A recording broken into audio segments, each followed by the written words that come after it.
We should all love to go to a land where there is a special time each year for toys and games for girls and boys. And in this time you play and have fun and enjoy yourself and be a child as much as you want. You see happy faces playing, really playing, and singing and dancing as children have always done in this special time and place. The special time is the Spring Festival at the beginning of the Lunar New Year, and the place is Taiwan in the Republic of China.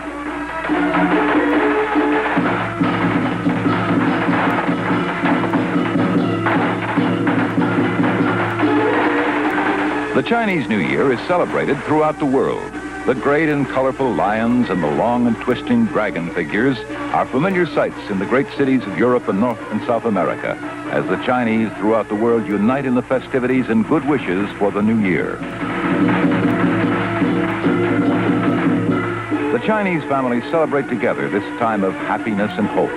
But no matter how grand and enthusiastic the gathering in these great cities, none can compare with the Lunar Festival in Taiwan, where all of free China joins in the delights of its children and the joy of being young and having a great holiday to celebrate.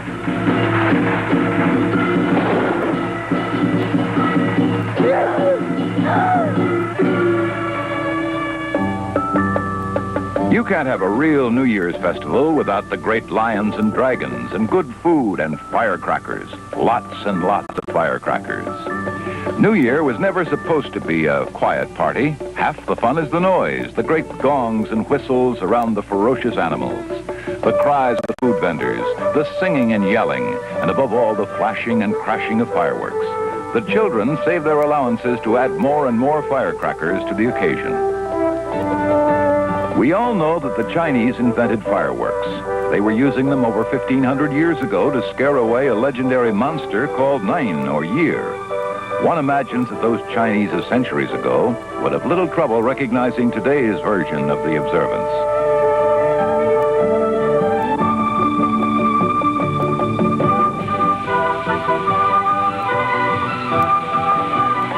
Today's festivities, of course, are bound to be much brighter and larger. More people celebrating in city squares and parks or rural village greens. The animals and costumes are more elaborate, the fireworks grander. Even the date of the festival is more precise and celebrated throughout the world. But one imagines that the joy and the spirit of the occasion have not changed that much, nor will it in the centuries to come.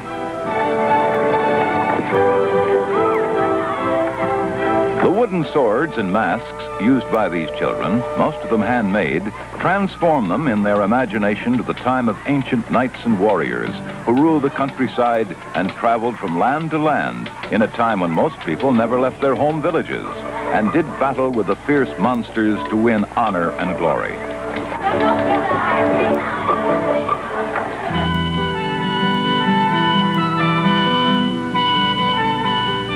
Not long after the New Year's festival, but at least long enough for people to catch their breath and get the sound of firecrackers out of their heads, comes another festival, as bright and exciting as the Lunar New Year, but much different.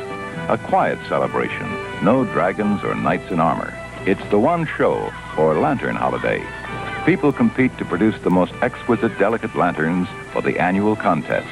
Shaped of wood and paper and metal, they allow the designer's imagination free rein, and the results are works of art in any culture.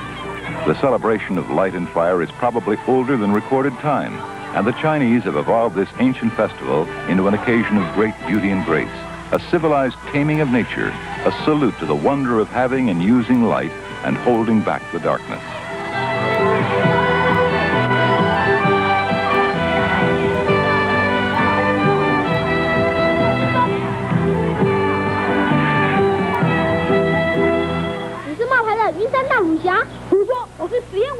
Another activity with medieval or even earlier roots is the puppet show, Punch and Judy or Punchinello, known to millions of children throughout the world.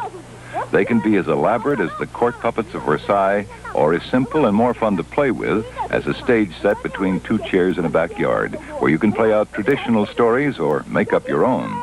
It's the fun of it that counts for performers and the audience. 我啊，从不和无名小卒吵架，你还是闭嘴吧。看样子，我们是非要比个高低不可。本来就是，你那么啰嗦干什么？好，那我们也不客气喽。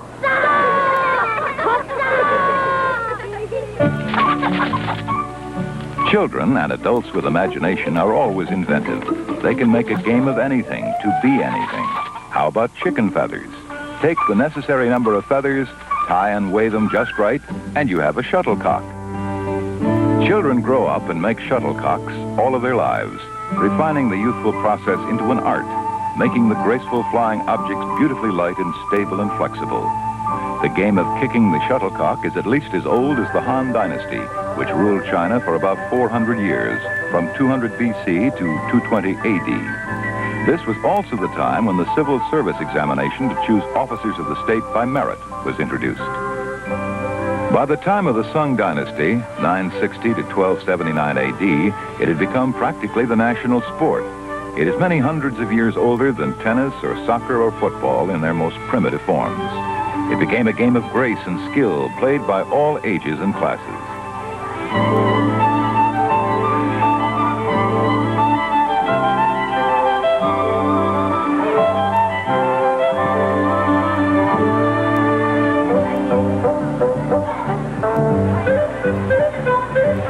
If you can make a successful game from chicken feathers, how about trying a plain piece of vine or rope? Twirl it through the air over your head. Jump before it hits your feet, and you have jump rope. Simple until you try to go faster, faster. It's as old as the shuttlecock, but has one big advantage. You can play this yourself. No partners, teams, or leagues are necessary.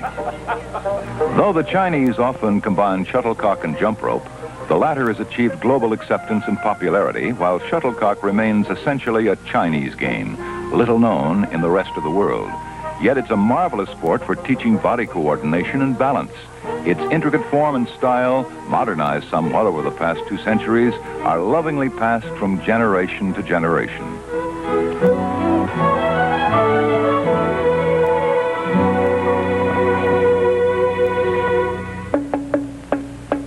Give a child with imagination a little free time, especially a few hundred years before the invention of radio and television, and he'll invent a game.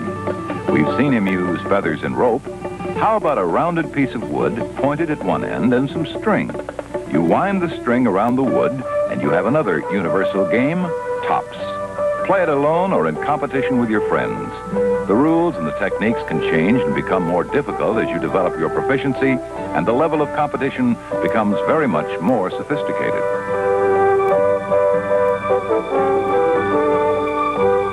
Some people never outgrow their enthusiasm for the sport, but as the players get older, they make some radical changes in the tops. The high soprano sound of the quick-moving child's top gives way to the deep basso hum of these beautifully engraved, slow-moving tops. They weigh from 2 to 10 kilos, 4.5 to 22 pounds, and it takes considerable muscle power and skill to spin these giants. The competition in tournaments with these monsters is just as fierce as with their smaller cousins. Tops of all sizes were originally called chen-chen and began as a game for the elite of the Royal Chinese court in the Sung Dynasty over 1,000 years ago. Of course, it was a great favorite of the many children of the court and soon spread throughout the land, and eventually through foreign traders to the rest of Europe and Asia. The sport has never lost its popularity, but has shed one of its more exotic side developments. In the 17th and 18th centuries, huge sums of money were won and lost, wagering on major competitions.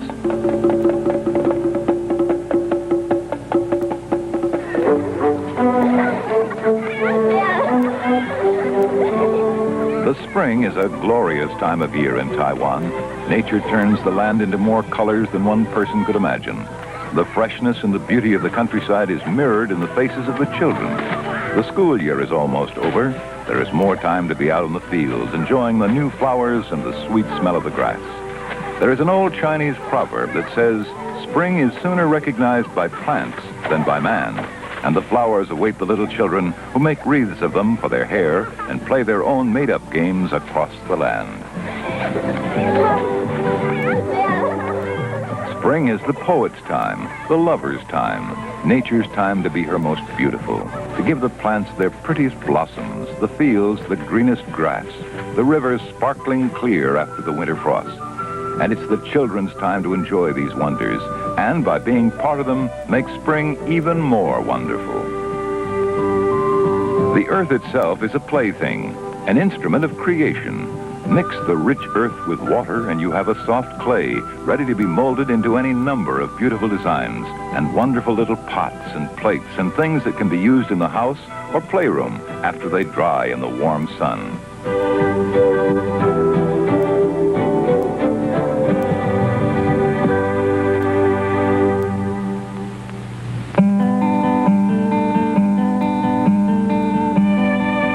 When spring is at its height, on the 5th day of the 5th month of the lunar calendar, it's time for another great celebration, the Dragon Boat Festival, held in memory of the great scholar and statesman Xuan.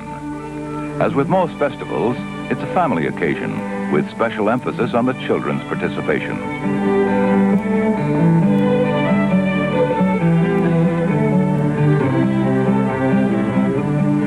Mothers teach their daughters the ancient art of making beautiful perfume sachets, colorful bags into which they will put a favorite fragrance. The tradition of the perfume sachet goes back to an earlier time when they were worn to ward off evil spirits from the body. Today they are a lovely decoration and a chance for the children to learn more about their heritage.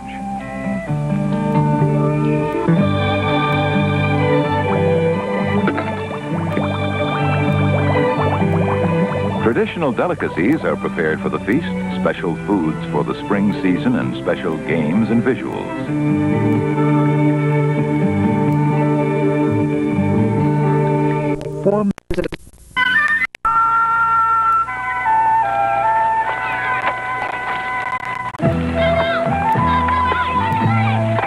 Bamboo has always played an important role in Chinese life.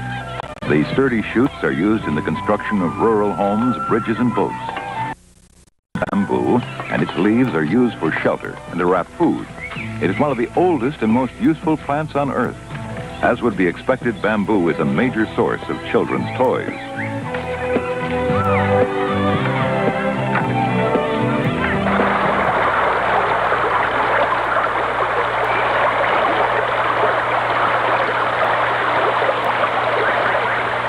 Its strength and elasticity make it a perfect tool for the fertile mind of a child. Playing by a brook, the bamboo shoot becomes a water pistol.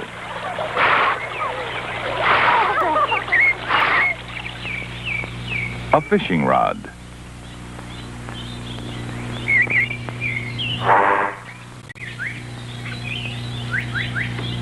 Or a flute or a whistle to call your friends.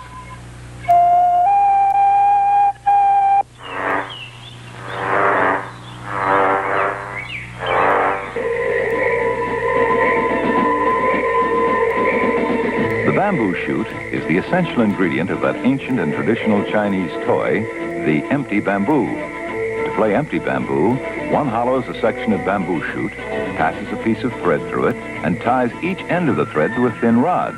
When you pull on the rods, the shoot travels between them. The quicker you pull the rods, the faster the shoot travels. The more you twist and pull the rods, the more the shoot jumps and weaves on the thread. What started as a simple exercise becomes more and more complicated, and greater skill and concentration are required as the shoot becomes harder and harder to control. Once you become really proficient at empty bamboo, you are likely to play and enjoy it the rest of your life.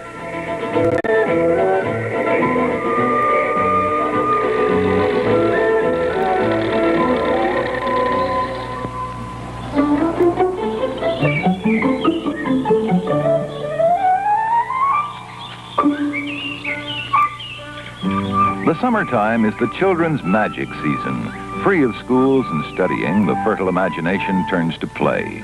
The whole countryside, streams, woods, and fields is their playroom. The days are long, the weather warm, just perfect for some not very serious playing. If you have a little time and some simple materials, you can make a fine net and then run a little contest to see who can catch the most insects in the fields. Or you can try for the pretty but more elusive butterfly. The summer will pass all too quickly for these children, and the first sign of autumn will be the blanket of white reeds on every hillside and valley, an unforgettable sight. The once again school children are taken on picnics and field trips by their teachers, who relive a youth of their own, teaching their students to weave the reeds and turn them into wonderful, practical toys.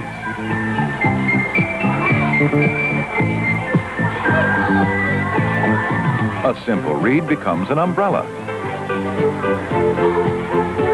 a singing bird, or a light, delicate bell. A reed and some imagination can turn a child into a modern-day Star Wars warrior. The island of Taiwan is a place of many contrasting locales. Busy cities, beautiful mountains, and rice-paddied valleys. And, because it is an island, wonderful beaches, inlets, and small harbors. Along the coast, the land has a different look. Hills join with the sea, not with the inland fields and country. Here, there are no white reeds, but the lucky children of the villages by the sea have their own handy material for toy making. The coast is the growing ground of the lintu tree, with its thick but narrow-edged leaves. A little quick work with a knife, and the lintu leaves are ready to be woven into toys to rival their inland cousins.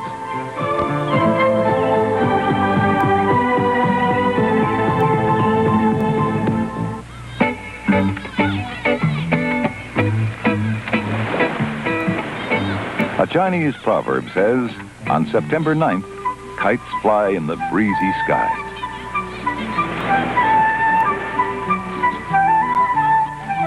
The beautiful autumn weather is the time for perhaps the most universal of all Chinese games, kite flying.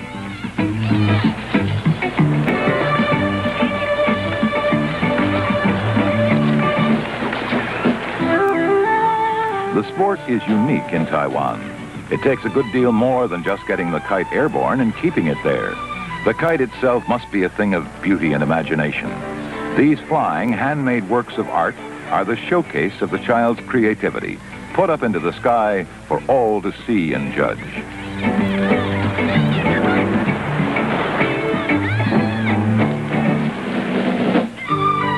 The delicate frames and gloriously patterned paper covers are carefully prepared. What will look prettiest and also fly highest and longest. Each child in the family will have his own personal kite, but fathers and older brothers will be recruited to help in the construction and provide encouragement to the young designers.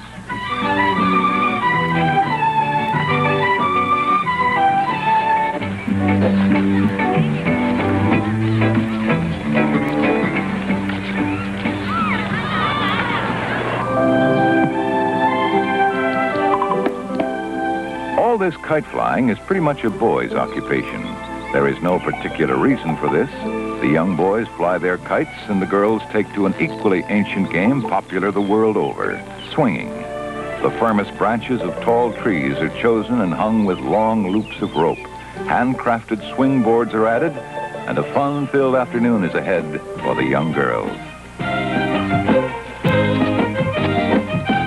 The autumn, of course, is a time for harvesting. The fields are now clear until the spring. The harvested rice fields are quite different from the flooded paddies and make fine playgrounds. The young boys, again using their fertile imaginations, fashion small bows and arrows from chopsticks and rubber bands available from the family kitchen. They use the miniature weapons to take aim at small, handmade targets. For these children, as with most, the best playthings are the ones you make yourself. Bows and arrows, shuttlecocks, windmills, tops, kites, and the ever-popular slingshot. Again, the major parts are not hard to put together. A Y-shaped tree branch, and the rubber bands left over from their bow making. It's another toy that just about every boy in the world has made, and its success, popularity, and long life come from the fact that they can be made simply and enjoyed by all.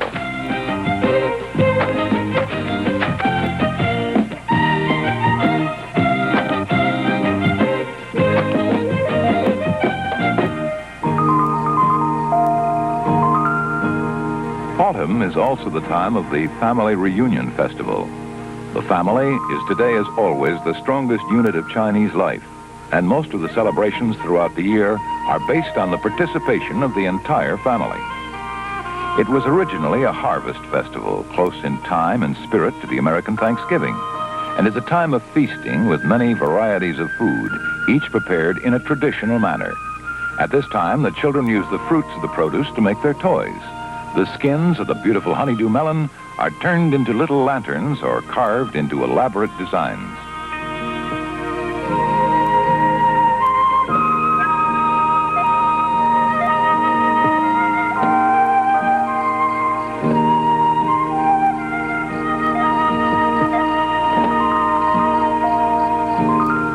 The girls turn grapefruit peels into little light boats. The peels are cleaned and scraped until you can practically see through them. A colorful piece of paper becomes a sail, and the boat is ready for its maiden voyage.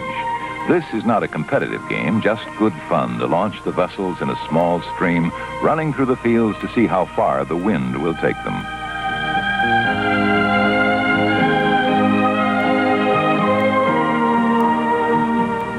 Nothing is wasted from the family feast by the children.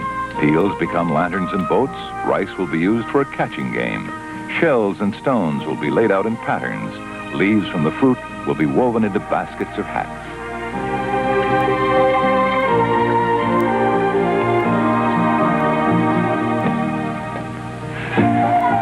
All of the many fruits and vegetables of the autumn harvest are somehow used as playthings, depending on the child's imagination, and sometimes the help they receive from the adults.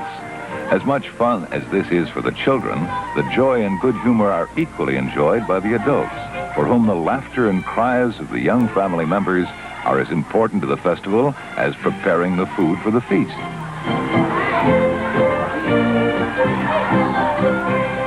Children mature and graduate from the light activities of imagination and physical skill to the more testing games of the mind. The greatest of these is the traditional Chinese chess game. Once mastered, it will be played with pleasure for the rest of the participant's life. His skill in playing will grow and expand even as he does.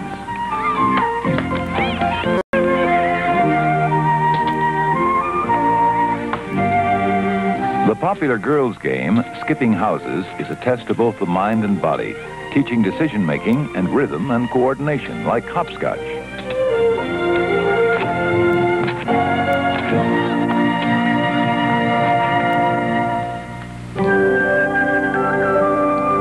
The seasons pass, each a special time, and the brisk, bright autumn gives way to the chill, stark days and long nights of winter. As the weather and the look of the land change, so do the children's games. Activity moves indoors. The games are less physical. Still, the best games are handmade. With a few glass plates, some colored paper, and a tube, you can put together a quite good kaleidoscope. They're fun to make and give the children a wonderful appreciation of light, color, movement, and design. Paper was invented in China by Cai Lun about the year 105 AD. In the several hundred years before traders brought it to the Indies and the West, the Chinese were using paper to make beautiful designs, as well as to write letters and manuscripts. The first paper was made of a mixture of wood, bark, and hemp, and produced heavy, simple designs. Today's light, crisp paper can be fashioned into 1,000 magic objects like hats or cups or animals or jet planes. Do you know anyone who never made a simple paper airplane? As the folders become older and more skillful, they would enter competitions, turning out paper crowns, moving birds, and ancient 7-layered pagodas. One of the great Chinese dynasties was the Ming period, from 1368 to 1644, a time of great Chinese art and culture, and a time of China's first opening of major trade and commerce with the West, with the Portuguese settlement of Macau. It was during this period that the first records of the rice bag catching game are found. At first a simple game, it grew quite complicated by the time of China's last imperial dynasty, the Qing, from 1644 to the Revolution of 1912. It continues today as a major test of mind and hand coordination.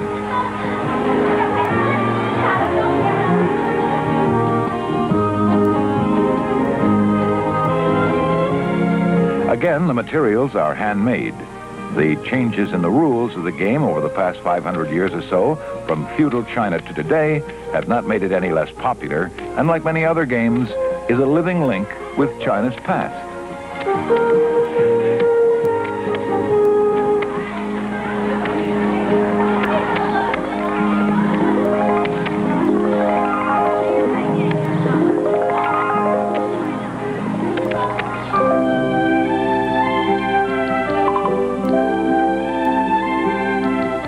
A much earlier dynasty, the Three Kingdoms period from 220 to 265 AD, was a time of turmoil and creativity. The Great Wall of China was nearing completion. The Buddhist and Taoist religions became part of Chinese life. Original painting flourished, and great advances were made in medicine, astronomy, architecture, and mathematics. A mathematical game of this period was invented by the scholar Kung Ming. It is the 9 connecting links, sometimes known as the connecting links illustration. The game or puzzle has always had the side advantage of being a great mathematical training aid. The method of playing the game is quite similar to equation methods. Sometimes learning the game is a slow and frustrating process, like Rubik's Cube, and the students working out the puzzle hopefully turn to their parents who had the same problems when they were students for assistance and encouragement.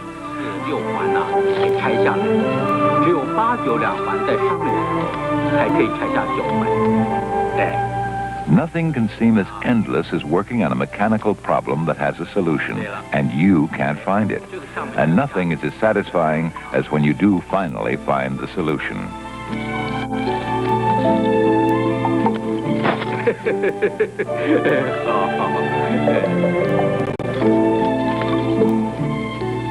The same Three Kingdoms period saw geometry introduced as a major study in China. And again, after the scholarly books had been written and complicated exercises prepared for solution by advanced students, a simple game was invented to both instruct and give pleasure and advance the pupils in their knowledge in a painless way. The exercise is called the tangram, a large square divided by lines into 7 parts, which can be made to compose innumerable or an endless number of diagrams and patterns according to the player's skill and sense of design. The diagrams can be made to resemble people, birds, animals, anything, and the designs in real or semi-precious gems can become the inlay pattern on beautiful Chinese furniture.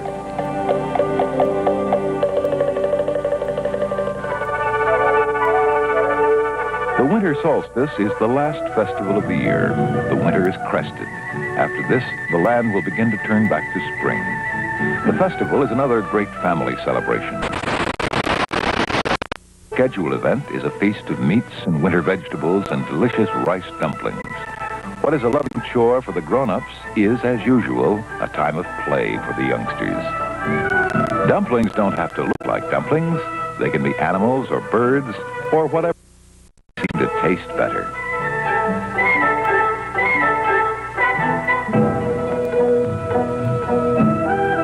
After the winter solstice festival, the days grow longer.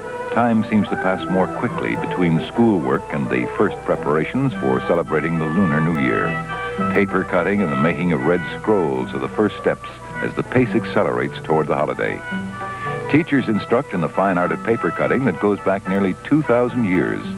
The children skillfully cut beautiful traditional patterns, a kaleidoscope on paper, or even more advanced designs, so original and beautifully handcrafted that they rival and best any printed and stamped commercial effort.